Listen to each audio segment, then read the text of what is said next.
Hey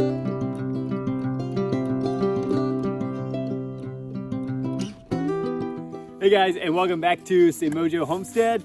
We are out here hanging out with our animals in the woods. We've let Chuck the cow and Daisy, the little baby doeling that we kept, out. So they're kind of wandering around out here, foraging and having fun. Yeah. But this is the weekend, so we're gonna do highs and lows to start it out. And then we just have kind of a laid back video for you today. So I hope you enjoy it. But we're gonna do highs and lows first, and maybe just for the fun of it, I might speed it up.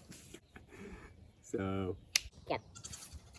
So my low, I'm gonna start with lows because there were a couple. The first was that our kitchen sink got clogged, and it just made it hard to do dishes, and we used paper plates a lot. It wasn't fun. It wasn't a great way to start the week. Yeah. Also, I was really excited about this new cleaning schedule and just math. Oh my Our God. cow's eating the vines on the vine house. Yeah. Girls probably aren't going to be happy about that. Yeah. But anyway, school stuff just took a long time. I don't know. It just seemed to be like a really off week, and that wasn't fun. But we survived it, and that was good. And the week ended well, so that was good. That's good. Yeah. Oh, my high was that our church got into its new building. Super excited. That was really fun, just that we've been kind of nomadic for a few years. So we finally have a church home with a church building. And that was really fun and exciting, just moving into that. So that was good. Yeah. So my high is the same thing, moving into the church building, but also just kind of getting to work outside in great weather. Other than one day that was really rainy, it really hasn't been that bad. It's been very cool, yeah. Great fall weather. I do prefer heat over the cold, but I really love the change in the seasons this time. Yeah. So it is really nice. Waking up to cool, crisp mornings, and then it slowly warming up. And there were a couple days where it did stay cloudy, and those were borderline okay for me, you know. But for the most part, the weather's been really good. Forecast is just to continue, except sunny. So I'm really excited about the next 2 weeks coming up, weather-wise. For that, we're gonna be below average. So for us, that really just means lows in the high 40s and the highs in the upper 60s, lower 70s. So if you ask me, that's perfect working weather outside. Yeah. Another high was finishing getting the peppers prepped and put away for the wintertime. Oh, yeah. And got them covered with the windows and tucked into the straw bales and everything like that. So that was good. And just in time too, because the temps have really started to drop to where it would start killing off those plants had we not gotten them in. Yeah. So that was exciting. Yeah. My low, I don't know if I had a low outside of the sink, but it really wasn't. It's more of that daunting kind of thing where it's oh my gosh, we gotta do this. And just not really wanting to do it. And it's not really that bad once you get into it. So, I mean, once I took the trap off and realized that it was one of Josiah's little forks that somehow made it down the drain. I have no clue how that happened because it can't fit through the drain holes. Right. And there's no way it went through the garbage disposal because, well, it can't fit through that either. Yeah. So, mystery to me. It's just weird. Yeah, it's already gotten down there, which is why the Drano didn't work. Yeah. And, but that was an easy fix. Got it done. So, overall, it was a really good week, I think, for both of us. Yeah. But anyway. So, like I said, we've had a very laid-back weekend, right? Yeah, we've had a really nice, relaxed weekend. Friday night, we went and had some family time, and that was good. Saturday, we woke up and I got to go have some coffee with a friend. We took our kids to a local trunk or treat at a restaurant that we really like, and then we went and helped our church kind of get ready for Sunday, clean up, do some finishing touches. I got to work on our prayer room. I'm over the prayer teams. She did a great job. That was really fun. It's just been really laid back, and you missed the most important part. oh, and today Clemson won. Oh, and Clemson won. This That's has not been important. the season anticipated if you don't keep up with college football. Yeah. So not really any projects this weekend. Kind of purposefully just took a low-key week. Yeah. So today I'm going to be interviewing this beauty right here. And she wasn't really prepared for this, so this is going to be a lot of fun. No. I'm not gonna lie, I'm a little bit scared. I'm a little scared. I'm going to make it easy for you. It's Okay. okay. It's okay. Okay. You know, just... Yeah. So the first question I have for you is, what is the most challenging thing about what we do out here? So keeping in mind, she does a small business and she homeschools our kids, helps out at the dance studio, and does the and does the homesteading thing. So she's got a lot on her plate. So with all of that, what is the most challenging thing about our lifestyle? I think for me, it's that I am an introvert, and I also need time to myself. I need that time to kind of mentally process. Having that alone time is really important for me. So I've started getting up early, at least 3 mornings a week. I don't always make it 3 mornings a week because I'm exhausted. I have a lot I'm doing and I'm tired. And when that alarm goes off at 4:30, I'm gonna be honest, it's hard to get out of bed. That's the most challenging for me, is making sure I have time for like quiet and not being like spoken to. Is that right? Both of us are pretty, like, we fall on the introverted side of the spectrum. Yeah. And we have one introverted child. The younger two are very extroverted. So it can be hard when you're with them all day. As an introvert, it's like you just kind of get in this space where it's like, oh my gosh, just please, I just need silence. Yeah, it's So, like constant talking, constant noise. So contrary to that, on the Yeah. flip side, like what do you most appreciate about getting to homeschool? I think that it's seeing them learn, you know, like watching them. I get excited. I'm a teacher, so I get excited when they get a concept and you see that light bulb moment. Like that's like my favorite, I think. Bing. Oh, my Lanta. Anyway, often I'll have to like problem solve and figure out, you know, what I need to do differently so that they can have those moments. But that's my favorite. So something you said brought up this next question. Oh, awesome. What's your favorite phrase? Oh, my Lanta. No, stop. Proof. No, let's not do that. What are the biggest challenges with homeschooling? With homeschooling? Yeah. I think the fact that I'm their mom and I have to double as mom and teacher. And sometimes they're like not wanting to listen to mom. If you have children, you know that your kids are often better behaved and they listen better to other people. That definitely rings true for homeschooling at times. You know, they love it. They enjoy it. They want to homeschool, but I have to remind them who the authority is. Yeah, gotta lay down the law. Yeah. Bring the principal in. The days seem very long, but the time is very short, you know, and so having that time with them is very precious. What would you consider to be your main outlet, like away from like home? Maybe it is here, but like outside of here. I would say my biggest outlet is probably like the prayer ministry that I'm doing right now. I mean, it changes, you know. That wasn't definitely what it always was. Having my polish business has been difficult because of time. And so that really has not been getting the time that it should be getting. But the prayer ministry is definitely more life-giving for me, you know. Yeah. So that's kind of become more of my passion. That's definitely like where like you get excited when talking about it, or like the ideas. You seem to have more fun with that than anything else. And not that you don't enjoy the other kind of outlets that you have, but yeah. And I think it's important to have outlets, you know, especially when you're at home all day. I mean, it connects me with other adults, let's be real. Yes. Okay.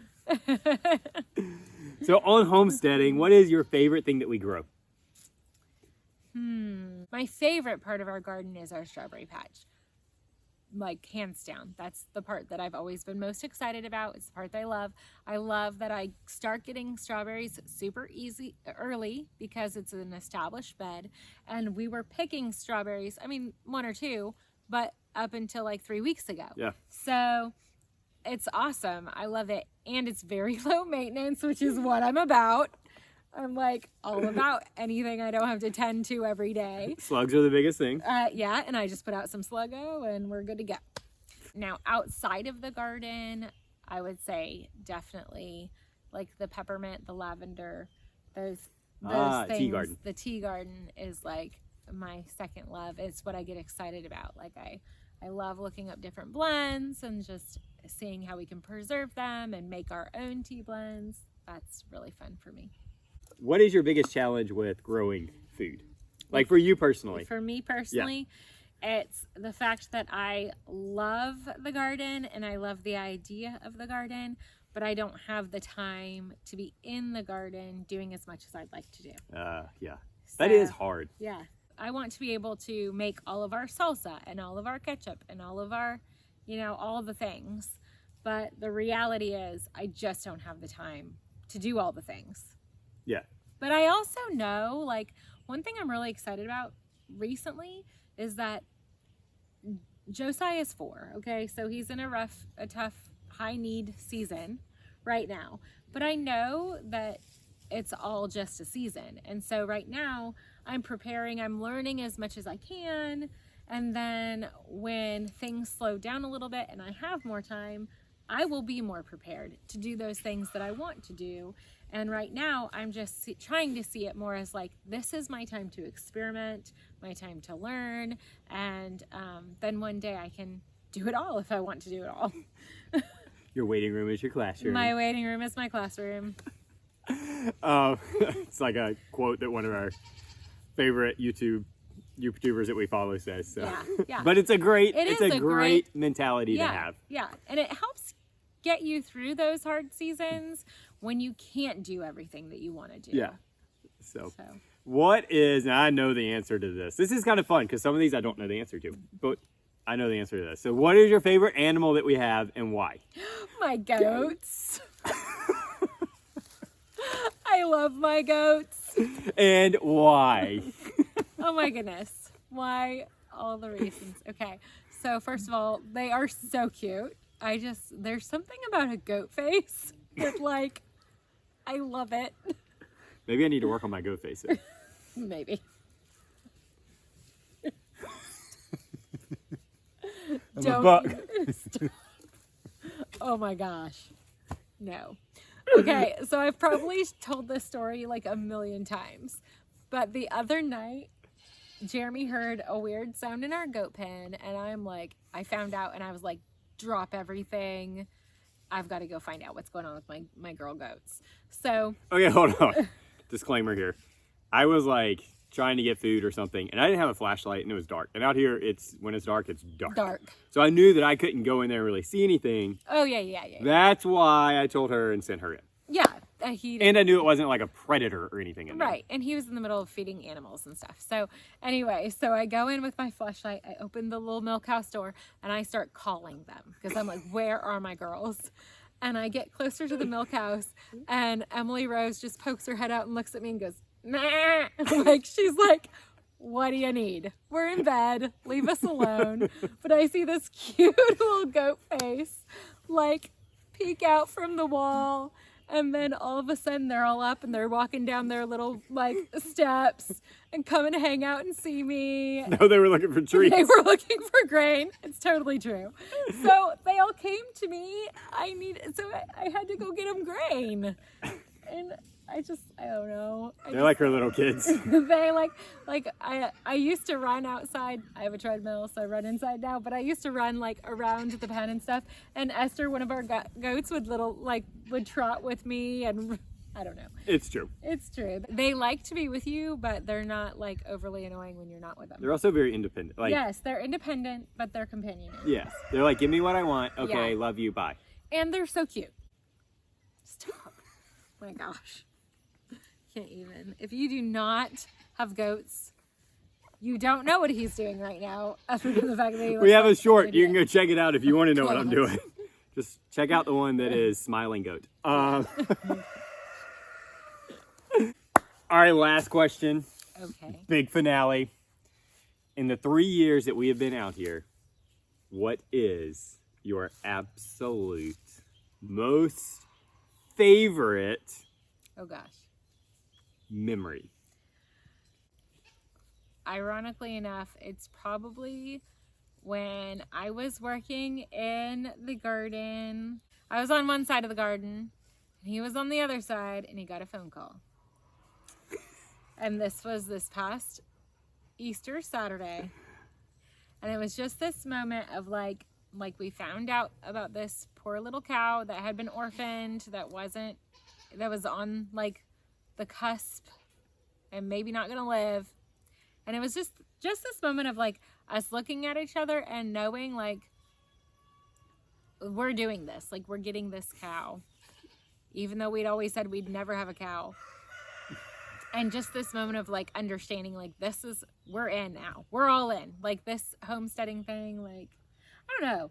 I think that even with goats and chickens, it still felt like we were just kind of dabbling in it. But the moment like we were ready at the drop of a hat to say yes to a livestock animal. Yeah. Like, yeah. I don't know. It just made homesteading feel more real to me. I don't know why. Yeah, So. it was like we were jumping off the side into the deep end. Yeah. And then that was like, okay, time to go to the diving board. Yeah. And like Yeah. standing up there and looking at each other like, Yeah. okay, we're going to do this. We're going to do this. We And said just- we never would, but we were. And I've got to tell you, like, that he is still like, I love my goats and I'll always have goats, but I want a cow now. Like, I want a Jersey cow, a mini Jersey or something down the road. Like, I like down the road. Down the road. I can't milk all those animals. I can barely milk the ones I have. But But a beef cow every year. a beef cow probably every so. year, yes. Yeah, And like speaking of our yeah. cow, I don't know where he is. every now and then I see a tree move way over there. I'm assuming that's him. He's go check on him when we're done. Yeah, he's enjoying some forage. He's loving life right now. He is. He's very happy right now. But anyway. Yeah. So that's it. Thank you. I hope you guys enjoyed this. Give it a thumbs up if you did. As always, hit that subscribe button if you haven't already. If you really want to know when we put new ones up, hit that bell down there. That's in notify. Yeah. So it'll notify you every time we put a new one up. Again, this was kind of more of a laid back, fun one. We may be doing another one of these in a couple weeks. So stay tuned for that. I might let her interview me. We'll see. Maybe. But we do have some kind of fun, quirky ideas for videos coming up. Yeah. I'm just trying to get some variety out there Yeah. for you guys. Yeah. So, And to help you get to know us a little bit. yeah, because that's ultimately what this is Yeah. about. But anyway, thank you guys. Have a great week. Be blessed.